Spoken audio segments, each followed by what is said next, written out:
All right, let's get straight to it. Today we're breaking down a huge and incredibly important book, The Body Keeps the Score, by Bessel van der Kolk.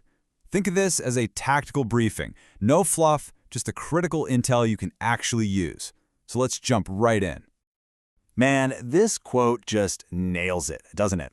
We usually think of trauma as something in our heads, a story, a bad memory that keeps replaying. But what this book really drives home is that it's so much deeper. It's physical. It's your entire nervous system stuck on high alert, like a car alarm that just will not shut off. And that's exactly what we're going to tackle. Our mission here is to map out how trauma quite literally hijacks your body, and, way more importantly, how you can actually fight back and reclaim your territory. This is all about giving you the intel you need to take back control. Okay, Section 1. First things first, you've got to know your enemy. So we're going to profile how trauma operates. And spoiler alert, it's not just a psychological wound. It's much more like a hostile takeover of your body's entire command and control system. So where does it start? Right here, in the amygdala. Think of it as your brain's smoke detector. Now, after a trauma, that smoke detector gets way too sensitive. It starts going off for burnt toast, for steam from the shower. It basically sees danger everywhere, constantly flooding your system with stress hormones.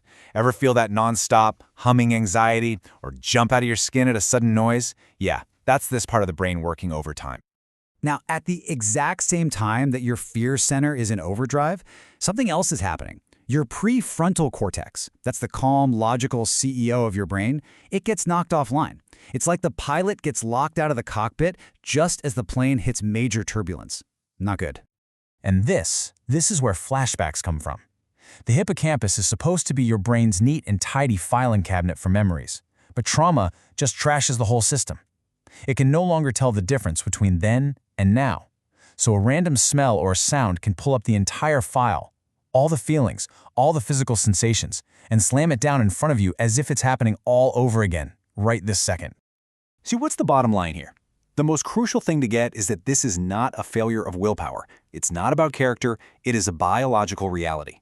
The actual hardware of the brain gets rewired, and its internal alarm system is now just stuck, blaring 24/7. And the evidence of this isn't just in your head. It's written all over your body. It's that permanent tension in your shoulders, that racing heart that comes out of nowhere, the knots in your stomach. These aren't just symptoms of the trauma. In a very real sense, they are the trauma, stored physically in your tissues. So that leads us right into our next section. If we accept that trauma is a physical, body-based problem, well then our old strategies for dealing with it might be completely outdated. This is where we challenge a really core assumption about healing. It's a fair question, right? For decades, the main strategy has been talk therapy. But think about it. If the logical, word-based part of your brain is offline during a trauma response, trying to talk to it is like trying to reason with a shrieking fire alarm. It's just not listening. And this is where this idea of top-down versus bottom-up healing is so critical. Top-down approaches, like a lot of traditional talk therapy, start with your thinking brain. They try to use logic and words to convince your body to calm down.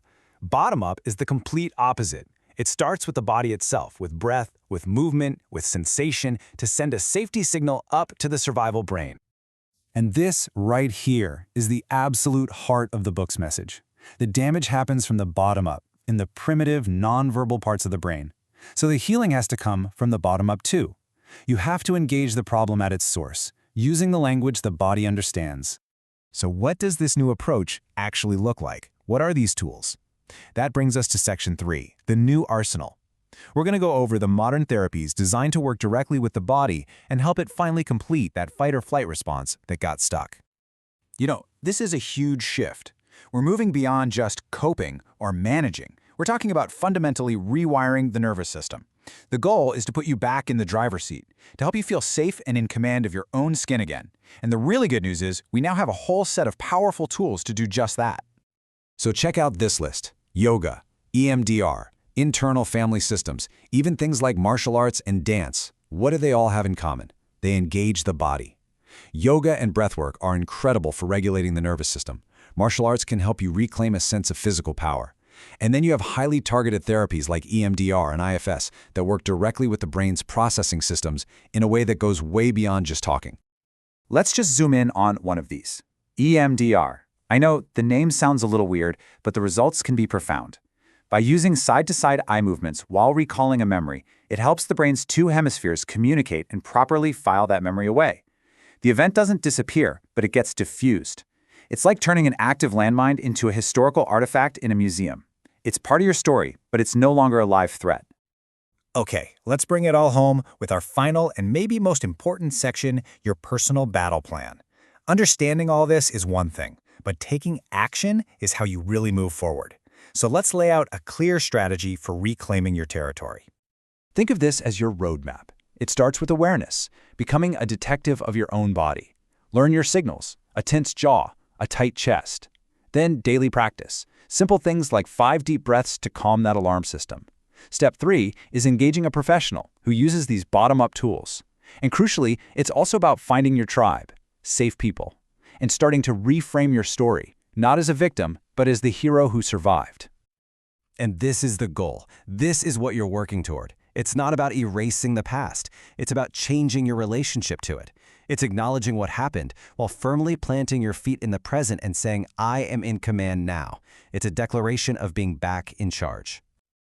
Ultimately, the message of The Body Keeps the Score is one of incredible hope. It reframes healing, not as some passive process of recovery, but as an active, powerful resurrection of the self. So this final question isn't just something to think about, it's a call to action. Are you ready?